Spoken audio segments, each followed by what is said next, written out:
saya Anda Sumanto dari NDLC.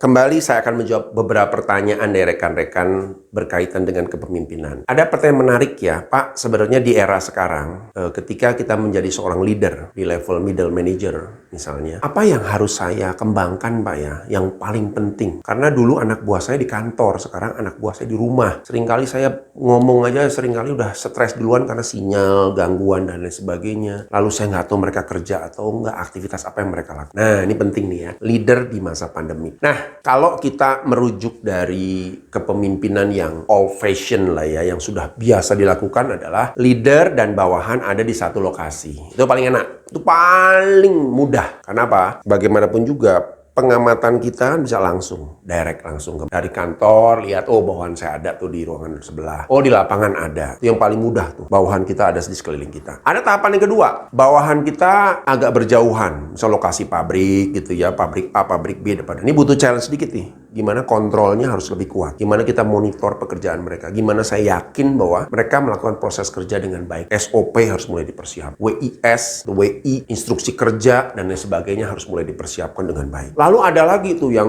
model pemimpin di mana bawahan mereka para sales yang berkeliaran kemana-mana setiap hari. Tidak di tempat. Wah, ini kontrolnya harus double ya. Karena bagaimanapun juga harus ingat, Pak, namanya bawahan ya, begitu ada sedikit kebebasan, mereka quotes seringkali mencari-cari kesempatan. Ini alamiah kok. Nggak usah mereka. Kadang-kadang kita juga begitu gitu ya. Jadi orang ketika bekerja, kenapa disiplin itu penting? Supaya di pikiran mereka sudah ada dalam satu framework bahwa, oh ini jam kerja. Saya dalam konteks bekerja. Walaupun saya tidak ada atasan yang melihat saya, mengevaluasi saya, walaupun tidak ada tidak langsung direct saya dengan atasan saya, tapi saya ada dalam lingkup kerja dari jam 8 sampai jam 5. Nah, konsep itu ditanamkan dengan apa? Kuncinya disiplin. Nah, kalau kita nggak disiplin lah di hal sepele, lu masuk ngejeklek nggak tadi? Lu laporan nggak jam sekian? Orang akan, hati-hati Pak,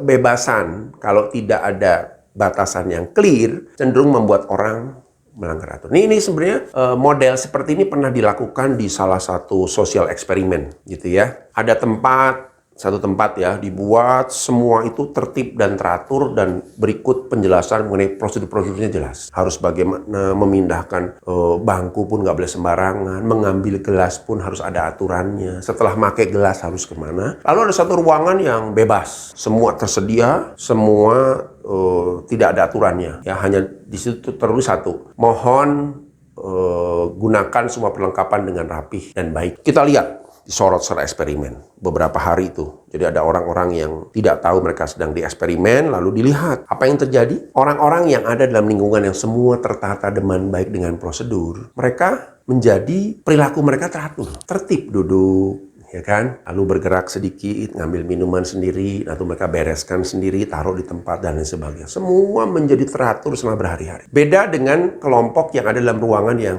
aturannya sedikit, ya.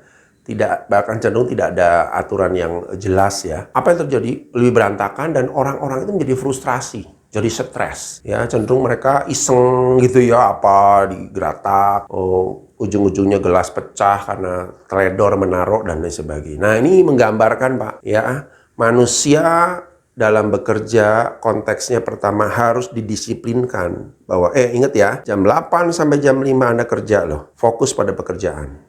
Ya, jangan main, jangan ngambil kesempatan, fokus pada pekerjaan. Harus tersampaikan dengan baik. Lalu yang kedua, aturan mainnya bagaimana? Nah, ini aturan main juga nih. Ingat lo ya, nanti jam 10 buat laporan. Jam 2 kamu WA saya, udah cek kemana aja. Jam 5 nanti kamu cek lagi WA, buat laporan progres untuk harian. Pencapaiannya gimana, masalahnya ada apa aja, oke? Nah, kayak begitu. Jadi orang sudah punya habit, punya pola. Oh, saya bekerja itu hari-hari diawasi. Nah, diawasi oleh siapa? Atasan saya. Hati-hati, Pak. Ya. Nah, sekarang lebih gila lagi. Ya, work from home. Ini sebenarnya hampir mirip-mirip dengan bawahan yang bekerja berkeliaran di mana-mana. Nah, work from home pada prakteknya kemarin karena mendadak sekali pandemik ini, sehingga banyak sekali perusahaan-perusahaan yang mengeluhkan, waduh Pak, nih work from home malah buat kita pusing nih. atasan stres, target nggak tercapai, semua anjlok, dan lain sebagainya. Saya sadari bahwa ketika pandemik muncul, banyak orang memutuskan WFH itu dengan tanpa sistem. Ya sudahlah, kamu di rumah lah. Ini protokolnya begitu. Supaya aman, supaya sehat, supaya kita nggak kena sanksi dari pemerintah dan lain sebagainya. Tapi kenyataannya, karena sistemnya tidak dibangun dengan baik, mulai work from home tidak efektif, malah banyak mengacaukan. Gitu ya. Walaupun esensinya, work from home itu seharusnya menjadi hal yang positif kalau catatan, kalau kita bangun sistem yang baik, kita bangun struktur bekerja yang punya komitmen, punya flow, punya habit, punya pola yang baik ya.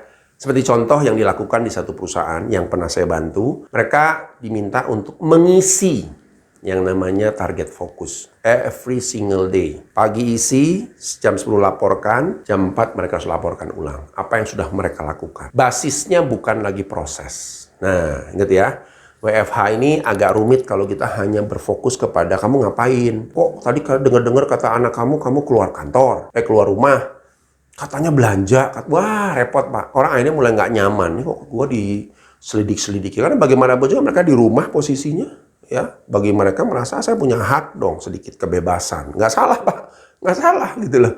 Ini saya psikologis ya, karena kalau Anda tekan di situ malah akhirnya orang kabur, orang berontak. Ya, komplain mereka. Bapak ngawasin kok kayak polisi, emang saya maling apa? Nah, kadang-kadang itu masalah saya sih muncul Pak. Ya, seharusnya bukan seperti itu. Tapi fokuslah kepada target-target yang clear apa yang sudah dilakukan. Artinya apa? Artinya Anda sebagai pimpinan harus punya target, timeline. Satu program ini harus selesai kapan? Siapa yang mengerjakan?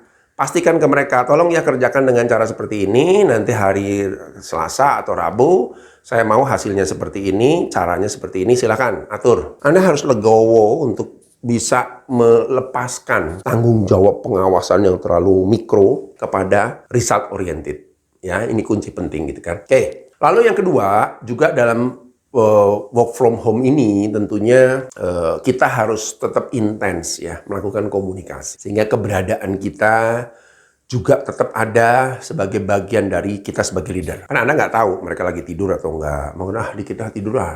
Bagaimana tidak tidur ya kalau mereka bekerja di sebelahnya, di sini kasur ya karena rumahnya kecil dan lain sebagainya. Itu hal-hal yang lumrah dan alamiah yang kita nggak perlu sampai terlalu rigid ya dalam hal ini ya. Berfokuslah pada hasil.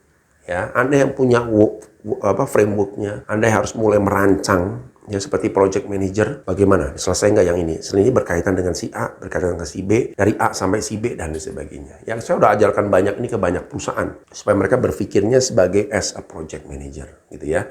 Lalu yang berikutnya juga mereka diharapkan sudah bisa memandirikan problem solving. Jadi tidak tergantung kepada atasan. Karena kadang-kadang kalau kita lagi tidak lagi meeting terganggu juga ya dengan banyaknya pertanyaannya. Ajarkan mereka tentang problem solving. Ya, kami di kantor sebagai konsultan selalu mengajarkan mereka tentang design thinking.